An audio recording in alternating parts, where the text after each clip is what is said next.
hold on first place. And finally, get a load of these men of steel who swing some heavy metal. So mind your diamonds, lock up the safe. We've got a jewel of a show right here on the Pennant Chase. Brought to you by Fram, Bendix, and Autolite, which are all quality products of Allied Automotive. Here's a story for Sunday morning softballers everywhere. They're called Steels. They have names like Conan, the Beast, Cranker, and Goodnight Right. They're the slow-pitched, barnstorming softball team from Steele Sports Company in Ohio, and they bear no resemblance to the mere mortal softball team. In fact, they're all virtually Goliaths, averaging 6'3" and 244 pounds. Greg Whitlock is the team weakling at 190 pounds, lowest on the team with 624 batting average and 37 home runs, a mere shadow of the total from the team leader of 402. You see, these guys don't just hit, they pulverize the ball. All year long, they have 3,301 home runs and a record of 182-10. This week's cover story features one team that's stealing the show. Leadoff hitter Doug Roberson, nicknamed the Beast. Come on, Beast. How about a Beast? Come on, 27. Hey, let's go, baby! It's fair. Foul. It's gone. Too far over to be foul. Woo! All right, all right.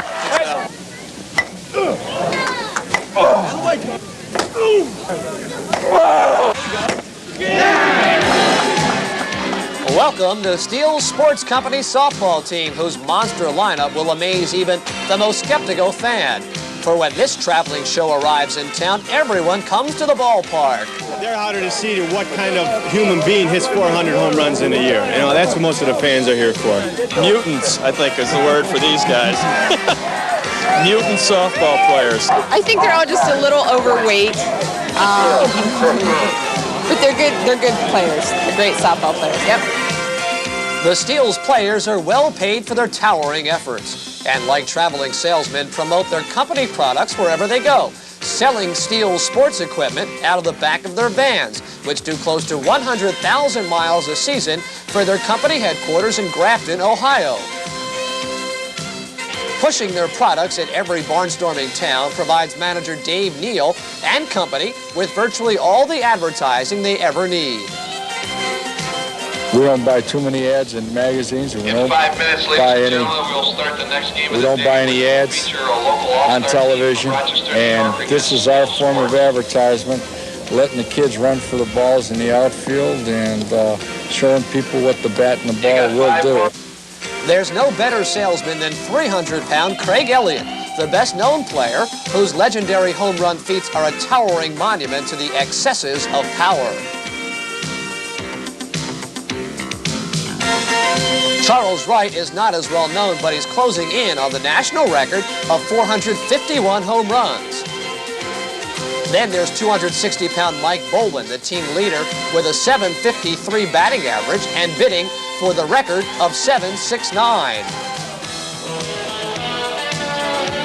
These guys don't just look like football players. Mighty Joe Young actually was a linebacker at Grambling, and Scott Verkus, a former defensive end for the Bills and Colts.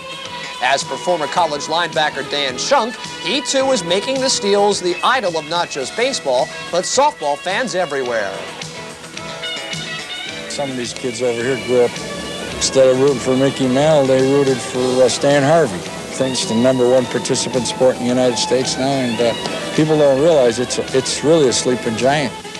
They could well be sleeping giants with a schedule of 235 games, which explains how they can lose one of 6 games played on a day after traveling 300 miles. Played on Friday night. Saturday morning we got up at 7:30, and we left at 8, and we drove from there to Reading, Pennsylvania, got out of the car, played, got in the car, drove to Philadelphia, got out of the cars, played, drove to Princeton, got out of the cars, checked in the motel, got in the cars, and drove to Trenton and played 3. You know, it's a pretty good day. On a good day, the Steels arrive without a hitch, but it's easy to get lost. We don't get lost? This must be your first trip with us. We've been lost in parking lots. On this day, the ride to Rochester, New York is taking longer than expected. going on? We're lost? No, we're just stopping to get some vegetables. We'll be back on the road soon. But before they do, it turns out that the road-weary travelers have gone an hour out of the way and missed Rochester altogether. How far are we away? About 25 minutes.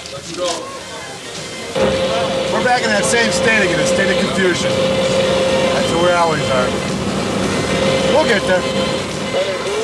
Keeping in touch with the rest of their caravan, Steeles keep up their spirits. Oh, I knew we'd get here sooner or later. Let's play 3.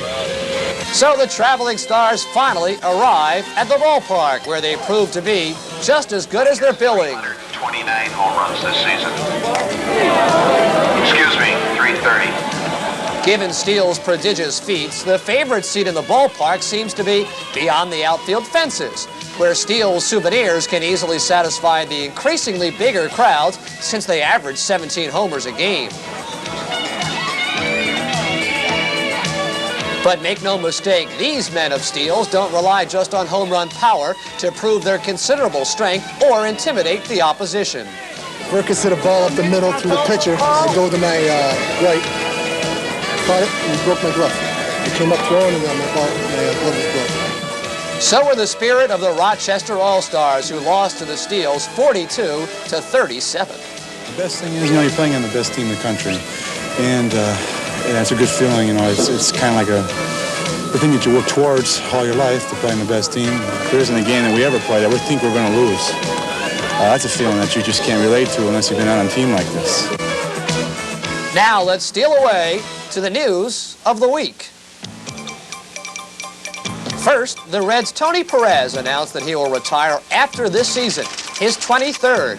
Then, against the Padres, said farewell to his first homer of the season and 378th of his career.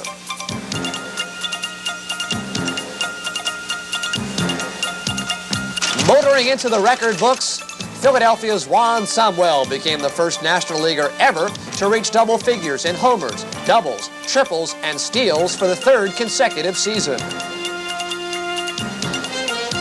Texas rookie Dale Mohorchik broke the American League record for consecutive relief appearances, in all 11 straight, too shy of the Major League mark. Getting a taste of his 3rd team this season, Steve Carlton won his first game as a White Sox when he beat the Brewers 7-4. Lefty pitched into the 8th, boosting his career totals to 5,000 innings, 320 victories.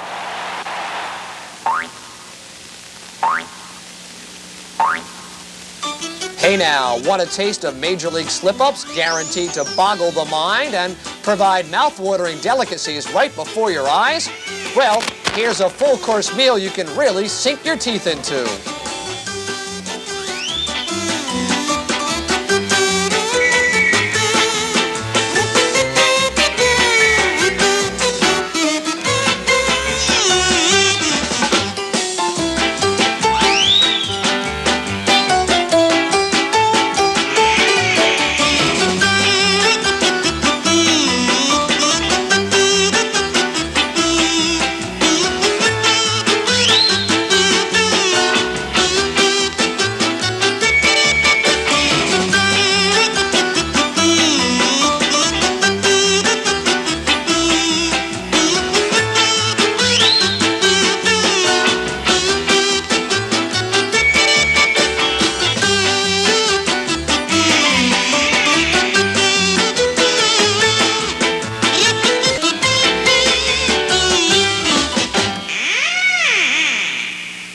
Pennant Chase will return right after this.